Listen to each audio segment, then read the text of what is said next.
Hello everyone. Today we are going to discuss a very beautiful elegy written by Matthew Arnold. This elegy was written by him after the death of William Wordsworth, and the title of this poem is Memorial Verses.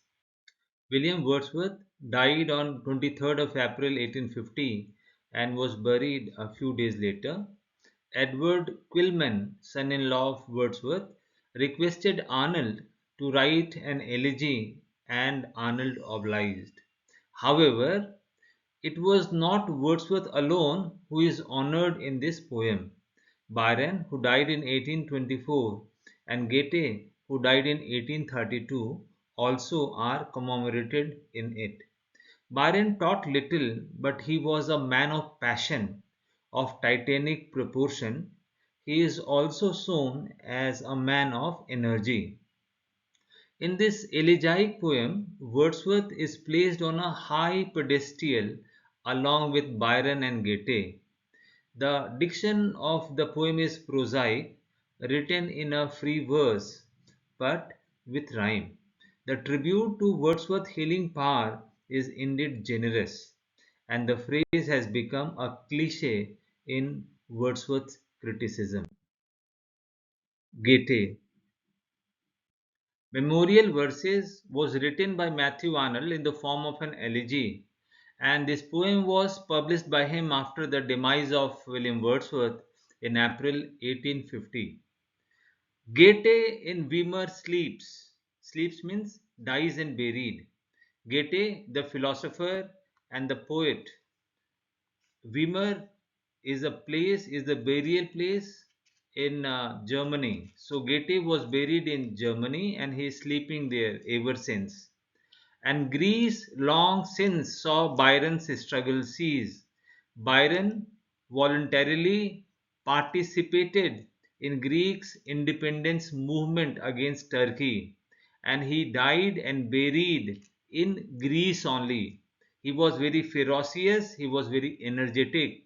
So his death is in fact the end of his ferocity, his strength. But one such death remained to come. The last poetic voice is dumb. Now Matthew Arnold is paying his tribute to the departed soul of William Wordsworth. Matthew Arnold was of the opinion that with the death of Matthew Arnold, the last poetic voice of Europe has come to an end. We stand today by Wordsworth's tomb, and Wordsworth was buried in Westminster Abbey, and perhaps Matthew Arnold was sitting there and he was beholding the burial place of William Wordsworth, Lord Byron's portrait. When Byron's eyes were shut in death, we bowed our head and held our breath. Now, Matthew Arnold says that when Byron died fighting for Greece against Turkey, now he was a man of energy, he was a man of ferocity. So we bowed our head in honor to the departed soul. He taught us little, but our soul had felt like him a thunder roll. Now, there is not much in his poem according to Matthew Arnold, but he is a symbol of thunderbolt. He is a symbol of his strength. He is a symbol of ferocity. With shivering heart and strife we saw of passions with eternal law. Now, when Byron died, he died in a strife. He died defending Greece against Turkey. So, the end of Byron means the end of passion, the end of energy, the end of ferocity. And yet, with reverential awe, we matched the fount of fiery life which served for the titanic strife. So, as far as Byron is concerned, he fought for the titanic strife. He fought in order to defend the sovereignty of Greece, even though Greece was not his motherland. He belongs to England. But for a larger cause, he tried to defend Greece against the intruder Turkey. So the end of Byron is in fact the end of a life of ferocity, the life of energy. When Goethe death was told, we said, sunk then is Europe's sagest head. Now, as far as Goethe was concerned, when Goethe died, according to Matthew Arnold, he was the sage of the world. He was the wisest man of Europe, physician of the Iron Age. Now, it appears as if that Goethe, like physician, knew the pain, the suffering, the anarchy, the chaos of the age in which he was residing. Goethe has done his pilgrimage. Now Goethe has already died, and Goethe, as a physician, knew the problem of his age. And Goethe, just like a physician, has offered panacea to his contemporary generation in the form of his philosophy, in the form of his literature. He took the suffering human race, he read each wound, each weakness clear, and struck his fingers on the place and said, thou ailest here and here. Now, just like a physician, Goethe knew what is ailing his contemporary people, because he resided at a time when the entire Europe was under Napoleonic war. Materialism too was a problem. Capitalism too was a problem. Now, after French Revolution, the entire Europe was in chaos. And as far as Goethe is concerned, just like a physician, he knew the problem of his age. So he, in fact, tried to cure with the panacea of his literature the pain and suffering of the contemporary generation of his. He looked on Europe's dying hour of fitful dream and feverish power. Now, feverish power means the ambition of Napoleon, because he was creating serious and severe problem as far as the people of Europe is concerned, and his dream was very, very chaotic. So Europe was in deep crisis when Goethe was alive.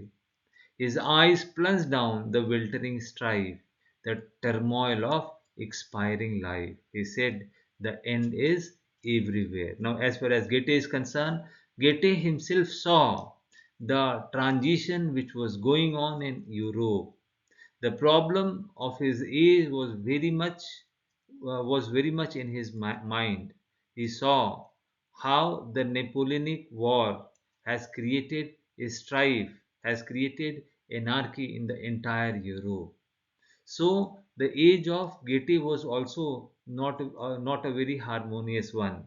But just like a sage, he knew the problem of his age, and therefore he advocated through his literature, through his philosophy, the panacea to his contemporaries. Art still has truth. Take refuge there. Now, as far as Goethe is concerned, Goethe knew that as far as the problem, the strife, the anarchy, the chaos of his contemporary age is concerned, the only hope of all the decadence of European community is art only. Therefore, he advocated people to take refuge in art, because art alone can save them. Art alone is the savior. Art alone is the panacea of the contemporary age. And he was happy if to know causes of things, and far below his feet to see the lurid flow of terror and instant distress and headlong fate be happiness. Now, as far as Goethe is concerned, Goethe knew that as far as the decadence of the European community is concerned, the aftermath of Napoleonic War is concerned, The one and only ray of hope for the contemporary people is art and art alone. So he was advocating people to embrace art and literature. He knew that morality is decaying, is declining because of materialism and industrialization. So the only hope, the only panacea he advocated to his contemporary people was art and art alone. And Wordsworth, ah, pale ghost rejoice. Now Matthew Arnold says that now Wordsworth is no more. He is dead. He is gone. He has departed from our world. Ah, pale ghost, rejoice. Now, Matthew Arnold was of the opinion that perhaps the soul of Wordsworth might be residing with the ghost in Hades. For never has such a soothing voice been to your shadowy world conveyed. Now Matthew Arnold was addressing to the ghost of the Hades, of the underworld, and he says, now you people are so fortunate that now onward the ghost of William Wordsworth will reside with you. Since since erst at morn some wandering shade heard the clear song of Orpheus come through Hades and the mournful gloom.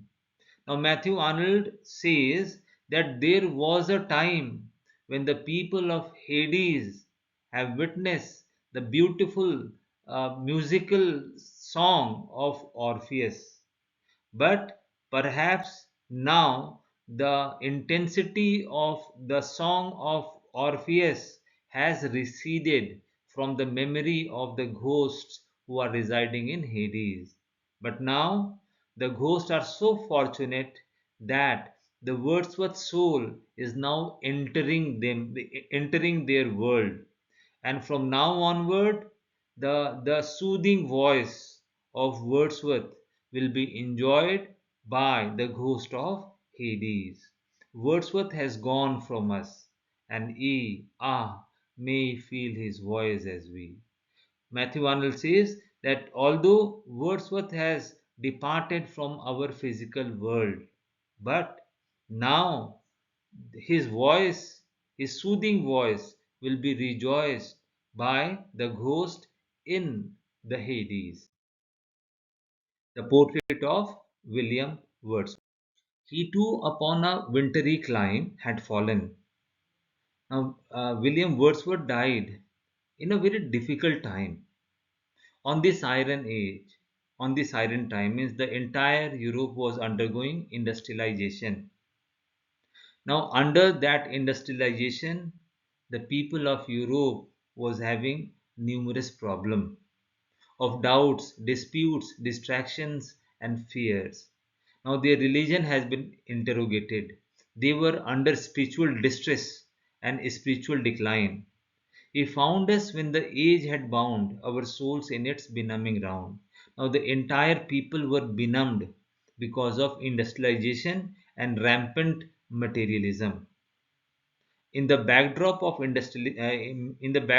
industrialization, William Wordsworth came, and he has written his poems, and his poems had a soothing and embalming effect on the people of his contemporary era. He laid us as we lay at birth on a cool, flowery lap of earth. The poems of William Wordsworth do have the capacity, do have the strength, do have the power to bring people closer to nature. Smiles broke from us and we had ease. And after going through the poems of William Wordsworth, people felt ease, people felt some amount of comfort. The hills were round us, and the breeze went over the sunlit fields again. Now, William Wordsworth has described nature's in its bountifulness. So, after going through the poems of William Wordsworth, the people felt as if they are enjoying. beside the hill, in the breeze, under the sunlit field. Our foreheads felt the wind and rain. Our youth returned, for there was shed on spirits that had long been dead, spirits dried up and closely furled, the freshness of the early world. Now, Matthew Arnold was of the opinion that the poems of William Wordsworth was very impactful, very soothing, and very embalming. It bring people closer to nature. And after going through the poems of William Wordsworth, people found as if they are in the lap of nature.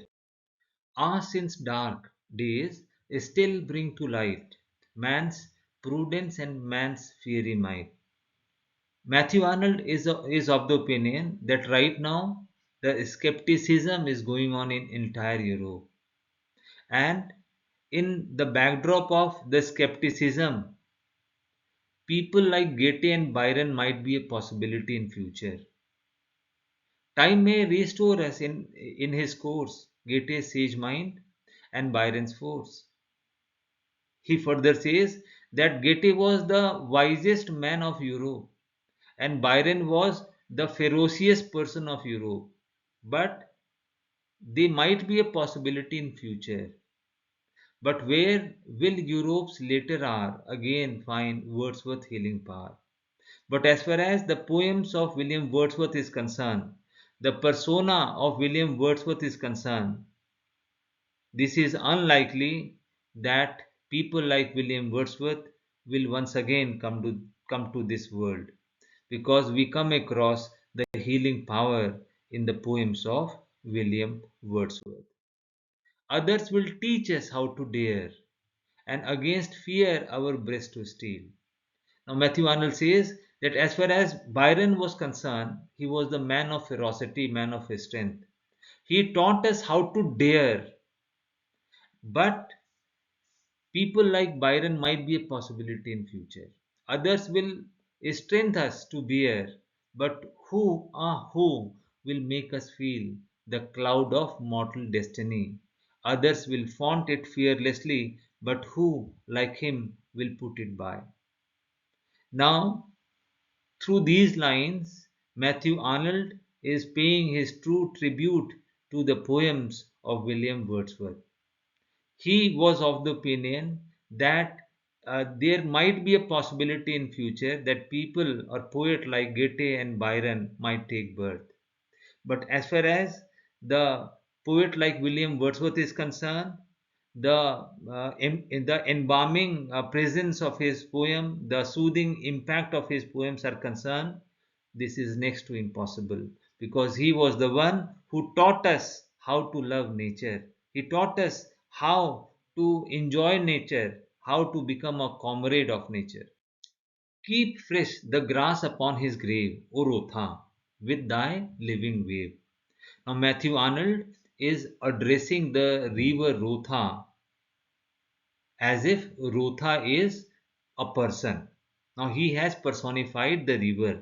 Now, he is addressing Rotha that with your benign wave, please always keep the grass beside the burial place of William Wordsworth fresh. Sing him with sing him thy best. Now please keep on singing with the benign influence of your wave. For few or none hears thy voice right. Now he is gone. Now Matthew Arnold says that as long as William Wordsworth was alive, William Wordsworth has immortalized nature in his poems. Now, now today he is no more. He is dead and gone. He is buried in Westminster Abbey. So now nature, now it is the responsibility of the nature to take care of his burial place. Now, thank you very much for watching this beautiful video. Hope you have enjoyed it.